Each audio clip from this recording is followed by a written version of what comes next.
रणनीतिक परिस्थितियां बन रही हैं। कभी ये चुनौतियां बाहरी आक्रमण के रूप में सामने आती हैं, कभी आतंकी संगठनों के रूप में आती हैं, और आजकल तो साइबर वार और इंफॉर्मेशन वार के रूप में भी चुनौतियां आ रही हैं। साथियों, इस शस्त्र पूजा पर हमें यह भी ध्यान रखना है कि इन सभी चुनौतियों का सामना करने के लिए केवल हथियार ही पर्याप्त नहीं है। इसके लिए मनोबल, परस्पर एकता और विश्वास भी उतना ही आवश्यक है।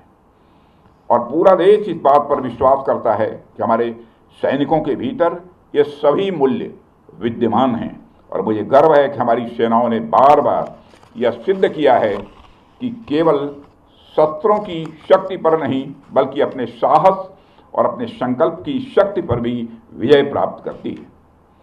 साथियों, आज 2 अक्टूबर भी है। आज विजयदशमी के साथ साथ गांधी जयंती भी है। जब मैं मनोबल की बात कर रहा हूं, तो स्वाभाविक रूप से हम सबका ध्यान महात्मा गांधी जी की ओर भी जाता है। वह तो अपने आप में मनोबल के ज्वलंत उदाहरण थे।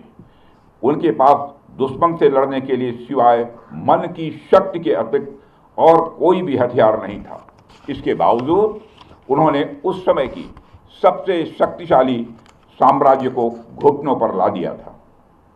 फिर हमारे सैनिकों के पास तो शस्त्र भी है और मनोबल भी है, और हमारे सामने तो कोई चुनौती टिक ही नहीं सकती है। साथियों, ऑपरेशन सिंदूर के दौरान हमारी आर्म फोर्सेस ने यह दिखा दिया कि भारत की संप्रभुता को चुनौती देने वाली ताकतें चाहे जहां कहीं भी छिपी हों, हम उन्हें ढूंढकर उनका खात्मा करने की शक्ति रखते हैं। दुनिया की कोई भी ताकत हो, यदि वह हमारी संप्रभुता को चुनौती देगी तो भारत चुप नहीं रहेगा। श्री रामचरितमानस में एक चौपाई में भगवान श्री राम ने भी कहा है, देव दनुज भूपति भट नाना, संबल अधिक हो बलवाना, जो रण हमहि पचारे कोई, लरहि सुखेन कालु किन होई। मतलब वो चाहे कोई भी हो, यदि रण में हमें ललकारे तो हम उससे सुखपूर्वक लड़ेंगे, चाहे वह काल ही क्यों न हो। इसी प्रकार आज का भारत कहता है, चाहे आतंकवाद हो या किसी भी तरह की समस्या, हम सबसे निपटने और जीतने की पूरी क्षमता रखते हैं। साथियों, ऑपरेशन सिंदूर के दौरान पाकिस्तान ने लेह से लेकर सरक्रीक के इस इलाके तक भारत के डिफेंस सिस्टम को भेदने की नाकाम कोशिश की। भारत के डिफेंस सिस्टम को उन्होंने भेदने की एक नाकाम कोशिश की, जबकि भारत की सेनाओं ने अपनी जवाबी कार्रवाई में पाकिस्तानी एयर डिफेंस सिस्टम को पूरी तरह से एक्सपोज कर दिया और दुनिया को यह भी संदेश दे दिया कि भारत की सेनाएं जब चाहें, जहां चाहें और जैसे भी चाहें पाकिस्तान को भारी नुकसान पहुंचा सकती हैं। अपने सामर्थ्य के बावजूद हमने संयम का परिचय दिया, क्योंकि हमारी सैन्य कार्रवाई आतंकवाद के विरोध में थी। इसको एस्केलेट करके जंग छेड़ना ऑपरेशन सिंदूर का उद्देश्य कभी नहीं था। मुझे इस बात की खुशी है कि भारतीय सेनाओं ने ऑपरेशन सिंदूर के सभी मिलिट्री ऑब्जेक्टिव यानी सभी लक्ष्यों को सफलतापूर्वक प्राप्त करने में कामयाबी हासिल की है। मगर आतंकवाद के खिलाफ हमारी लड़ाई जारी है। साथियों, आज़ादी के 78 साल बीत जाने के बावजूद सरक्रीक इलाके में सीमा को लेकर एक विवाद खड़ा किया जाता है। भारत ने कई बार बातचीत के रास्ते इसका समाधान करने का प्रयास किया है, मगर पाकिस्तान की नीयत में खोट है, उसकी नीयत साफ नहीं है।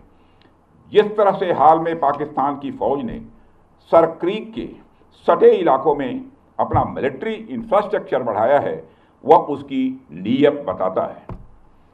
साथियों, भारत की सीमाओं की रक्षा भारतीय सेनाएं और बॉर्डर सिक्योरिटी फोर्स मिलकर मुस्तैदी से कर रही हैं। अगर सरक्रीक इलाके में पाकिस्तान की ओर से कोई भी हिमाकत की गई तो उसे ऐसा करारा जवाब मिलेगा कि इतिहास और भूगोल दोनों बदल जाएंगे मेरे साथियों, और 1965 की जंग में भारत की सेना ने लाहौर तक पहुंचने का सामर्थ्य भी दिखाया। आज 2025 में पाकिस्तान को याद रखना चाहिए कि कराची का एक रास्ता क्रीक से ही होकर गुजरता है।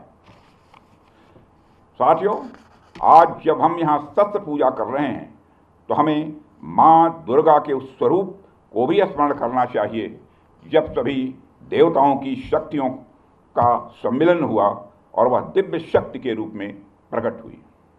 माँ दुर्गा इस बात की प्रतीक है कि जब विभिन्न शक्तियाँ एकजुट होती हैं तभी असुरों का संहार संभव हो पाता है। इसमें हमारी नेशनल सिक्योरिटी इंफ्रास्ट्रक्चर के लिए भी एक मैसेज है। थल सेना, वायुसेना और नौसेना, ये तीनों ही सेवाएं और हमारे और बीएसएफ हमारी यह शक्ति के स्तंभ हैं। जब ये सभी मिलकर कार्य करती हैं तभी हम हर चुनौती का प्रभावी ढंग से सामना कर सकते हैं।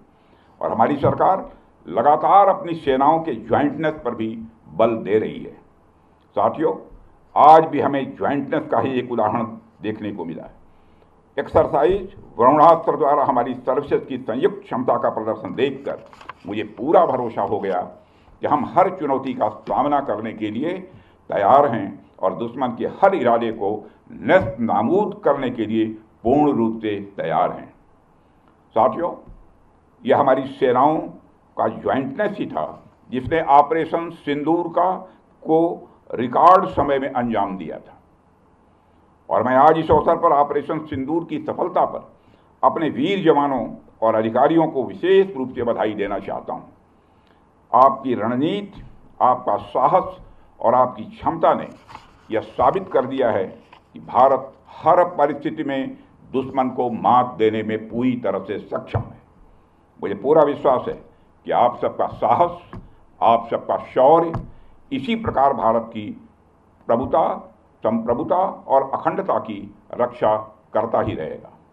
अंत में शस्त्र पूजा के इस अवसर पर मैं माँ दुर्गा से ही प्रार्थना करता हूँ कि वह हमारे शस्त्रों को सदैव धर्म की रक्षा के लिए प्रेरित करे, हमारे सैनिकों को असीम शक्ति और वह साहस प्रदान करे ताकि वो इसी तरह अधर्म और आसुरी शक्तियों के नाश के लिए काम करते रहें और इस राष्ट्र को अजेय और अभेद्य बनाए रखें। और साथ ही मैं आपकी, आपके परिवार की और परिवार के सभी जनों की विजयादशमी के इस शुभ अवसर पर अच्छे स्वास्थ्य और सदैव उन्नति की कामना करते हुए और आप सभी को पुनः विजयादशमी के पावन पर्व की हार्दिक बधाई देते हुए अपना निवेदन समाप्त करता हूँ। बोलिए भारत माता की जय, भारत माता की जय, भारत माता की जय।